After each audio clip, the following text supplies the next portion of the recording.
think that Wave Connect project is going to put us on the map. Okay, thank you. And the question goes to Bonnie Haley. I think the best option right now to make the port more viable is the short sea shipping option. And this is a proposal that a gentleman named Steve Pepper has been making to the County of Humboldt. He wants to put short sea shipping in place right here with existing port facilities.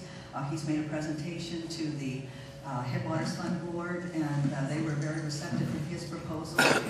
Now he's working on his business plan and hopes to come back and get some funding to move this a few steps forward. Right now the federal government is focusing on maritime highways. That's a real possibility for us, and I have to say that if they're going to invest any monies in the port, we're going to have to show that we have customers that can use these facilities in terms of shipping things out and bringing things in. But I would say that the best way to help with port development at this time is to support the short sea shipping option. Thank you. Is there a comment from Virginia class? Okay. Moving on to the next question, and Bonnie Haley, you'll have the first opportunity to answer this question. What is your background and experience as far as planning, land use, general plans, and housing elements? Well, I've been getting a lot of experience in land use planning lately, not only on the Board of Supervisors, but I'm currently the chair of the California Coastal Commission, and so we act as a planning commission for all issues and developments within the state of California. And so I have quite a lot of experience with land use decision making. I really enjoy it. I think it's one of the most important pieces of the job. When you make land use decisions, you decide what kinds of jobs you'll have in the area. If you zone everything in your jurisdiction for retail, you'll have minimum wage jobs. If you diversify your economy with timber industry, with dairy and other industries, you'll have a diversified economy and better paying jobs. So I have had a lot of experience in land use decision making, and I think it's important that we have someone who's familiar with the policies being considered in the county general plan. Okay, thank you. And the question, the question will go to Virginia Bass. Well, thank you. Gosh, my microphone got higher since the last time. Would you mind repeating the question? Sure. With all the humming going on? Yes. What is your background and experience as far as planning, land use, general plans, and housing elements? Well, I've been a member of the Eureka City Council for 6 years, and I've served as mayor. And during that time, we've had the opportunity to look at a lot of situations where zoning was being called into question on if there was appropriate zoning, and the council has to look at all this very individually and very carefully to make sure that the rules are consistent and even for everyone involved. I was involved most recently with a round of RENA numbers that came through the Humboldt County Association of Government, working to find the appropriate numbers for housing units that should be included in the housing elements. And that gave me a whole different perspective. I can't say I've got it all figured out, but it's given me a real good idea that you have to have an accurate count of houses, or not houses, accurate count of available space to build upon. And right now I think that's something that's been called upon, called into question with the numbers that are coming forth from the county. Okay, thank you. Same question to Jeff Leonard. Thank you. Of course, I've also been on the City Council for the last 8 years. Adopted now 8 housing elements and have been implementing the City of Eureka's general plan that entire time. Let's keep in mind, though, that a general plan is, in fact, a plan. And of course, everyone would like to have a good plan, but it is still a plan. It doesn't actually get anything done. It's just a piece of paper on a shelf. And we've got a lot of paper and a lot of shelves in Humboldt County government. So there's a lot of plans to choose from. The question is, when are we going to grab one of those plans and get something done?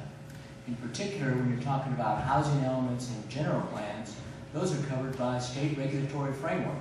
And so since it's part of state law, you've got to know that some of that makes sense, but some of it's also state law, and it goes like this in circles and circles and circles. So again, it's like the parking thing we were talking about earlier.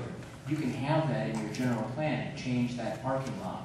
That doesn't mean it gets done unless the City Council adopts that change. Thank you. And there's a comment from Bonnie Haley. Yes, thank you. I would like to comment that the general plan plan establishes your priorities, and I'm looking for priorities that firmly establish the county's agricultural and forest land policies.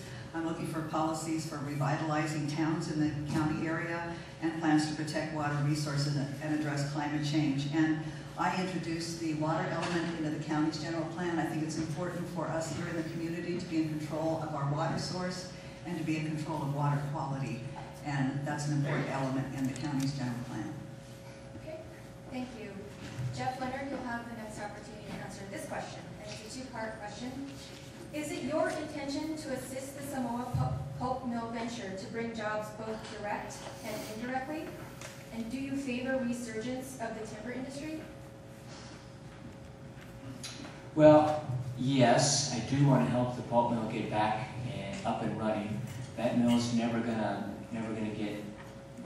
come back to us 10 years from now or 20 years from now. It's a resource that's unique in the world.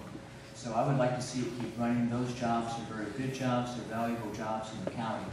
The resurgence of the timber industry, that sounds a little bit like a political litmus test of some kind. The reality is forestry is very seriously regulated in the state of California, and it is so for a reason. And future forest practices are going to have to match future regulatory guidelines. The forest industry is never going to go away from Humboldt County, but we're never going to go back to that day in the 1940s and 30s and beyond that either. So I think the timber industry will continue to be a part of our economy. And I guess the thing I like best about the timber industry, we currently, I can miss your thing there, you're about to do that. I'll rebut myself in a minute. Thank you. And the question goes to Bonnie Neely. Thank you. Yes, I have been working with Bob Simpson at Freshwater Tissue is what it's called now, with the idea that they may be up and operating in the future. I went with them to Environmental Protection Agency, a Water Quality Control Board, and Coastal Commission to make sure that they were meeting the parameters that are outlined in those regulations, and they are. In terms of resurgence of the timber industry, I was the board's chair when Palco decided to divide 22,000 acres of prime timberlands into 134 lots. And I stepped up, as other members of the board did, to stop that from happening. We sent a letter to the bankruptcy court judge, and as you know, that plan was not accepted by the bankruptcy court judge. We now have a new owner-operator in Scotia, Humboldt Redwood Company. They're a sustainable operation. They have peer review for their timber practices and forest practices, and we really welcome them to our community. Thank you. The same question to Virginia Bass. I certainly am very excited about Samoa Pulp Mill, or now as we know it, it's Freshwater Tissue, being back up and running. We need to put Humboldt County back to work, and this is one of the first big opportunities that we've had to get people back on the job.